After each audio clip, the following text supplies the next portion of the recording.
Welcome back to Oppositional Forces, everyone. Today we're going to be talking about escape tools. We're going to be talking about entry tools and access tools. And I'll kind of delineate and differentiate what I'm talking about here in a moment.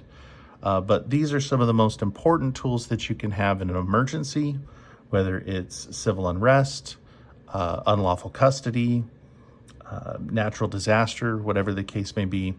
These items could save your life. And so we're going to go over a couple of those things. To start with, let's talk about escape. You can't get to where you need to be if you are held in unlawful custody. And I mean unlawful. That means you have not been lawfully arrested. You haven't been charged with anything. This is not a law enforcement or officer of the court situation. I'm talking about genuine kidnapping when we talk about unlawful custody, okay? So the first tool that I want to show you is something that I carry with me every day. This is my ASP clip-on handcuff key. It's long, it makes reach much easier. Of course, we've got the secondary lock and the primary key. I love keeping this close by because of the nature of my work. However, this is not a restricted item in most countries. You can carry this, but do check your local laws and make sure that that is acceptable where you live. I also love this peerless handcuff key. It's got a nice, wide, easy to turn base.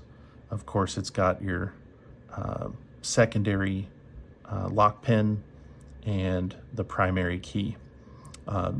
With it being as wide as it is, it makes adding it to a lanyard or a keychain, a carabiner, much easier than some of the other handcuff keys. This one I keep around my neck. This is my emergency handcuff key.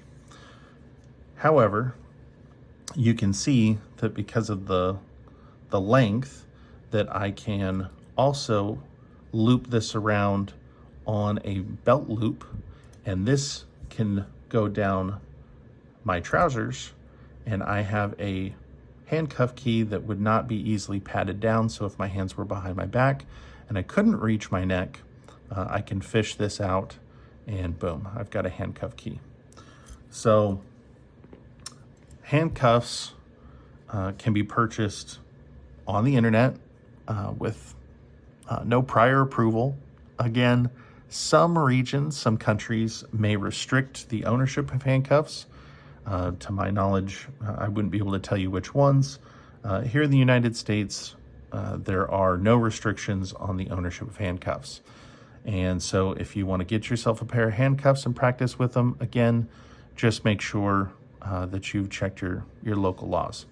Now, one fun tool that I picked up here is from ITS Tactical, Imminent Threat Solutions. And this is their polymer handcuff key. Now, this one is really concealable. As you can see, it's very tiny. But I'm not so sure keeping this in a pocket everywhere you go that you're not going to forget this, that it's not going to fall out. I've seen some where they have a little plastic clasp, and so when you put it in your pocket, you can actually, from the exterior of the pocket, clip that in place, and then it is fixed into your pocket, and then you just turn your pocket inside out and pull the key, and there you go. Now, these don't work for multiple uses. This is an emergency use only kind of tool, but it does fit the standard handcuff key, and if you're gentle with it, and this one's not double locked, if you're gentle, it will unlock, and it hasn't chewed up my key at all. This is not going to work over and over and over again. But if you're getting placed in handcuffs over and over again, maybe it's more about you than it is your tools. So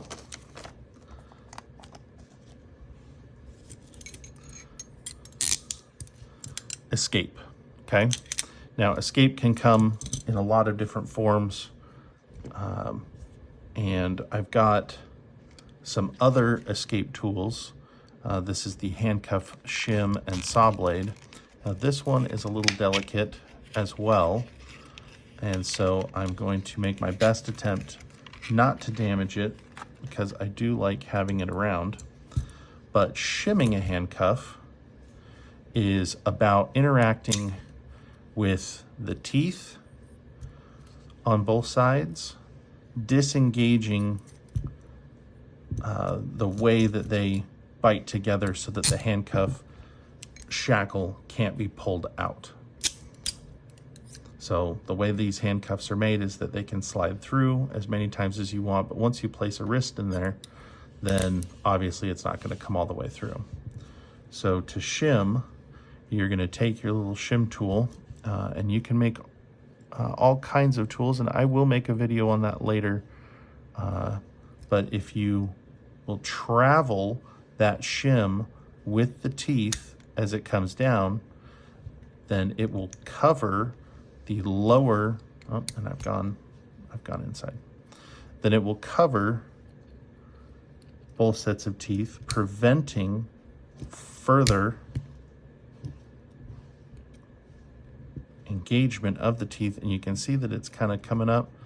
I'm just trying to get far enough back that we can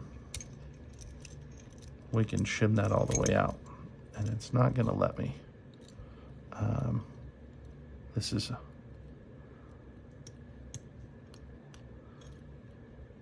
the method of last resort if you didn't bring your handcuff keys with you, or if you were frisked and they were found on you. These are a little testy today,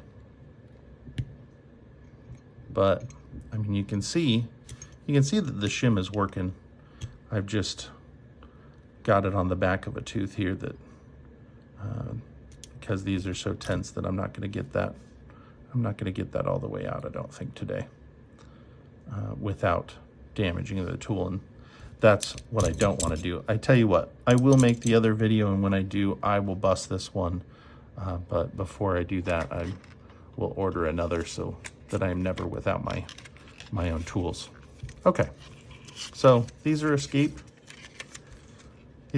tools. And we will go over different forms of escape in other videos. I just try not to make these terribly long. So now we're going to talk about entry and access.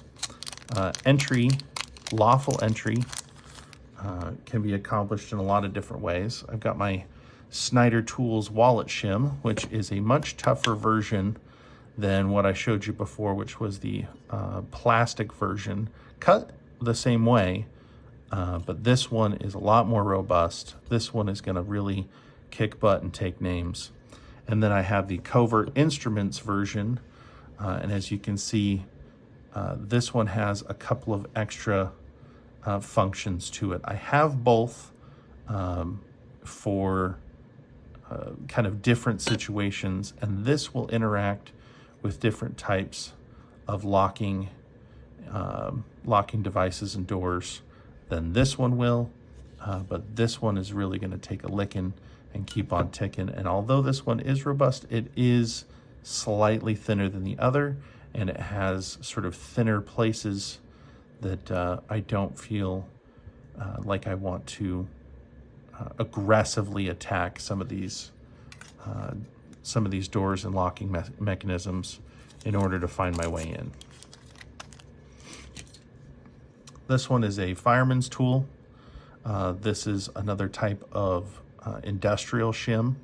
This one's great for business doors, large metal doors, and this is going to interact in several different ways. I will probably at some point make a good video showing how these interact with the doors. None of these shims are expensive, for somewhere between think $8 and $15, $16 is all these are going to run you when you're acquiring them. And the more the merrier. The more options that you have, you know, the greater the access. So now we're going to talk about another form of access, which is access to utility. Now this is from Willbond. It's just a 4-way multifunction key. This is for accessing the different types of utility that you'll find outside in the world. This is a great urban E&E tool. To have this amongst your closest tools is going to be essential if you are trying to operate in an urban environment and you need access to water, if you need access to certain types of cabinet, gas line, shut off. You know, this is a really, really great standard. And this one's tough. It's aluminum, probably some sort of aluminum composite. So it's not going to last forever, but it's definitely going to do the job for the first, you know, couple hundred uses, and then it'll get eaten up enough that, so if you wanted a steel one, but this is a lot lighter weight than the steel keys, and ounces make pounds. So that's a couple of options there for you in the realm of access and entry and escape. Thanks so much.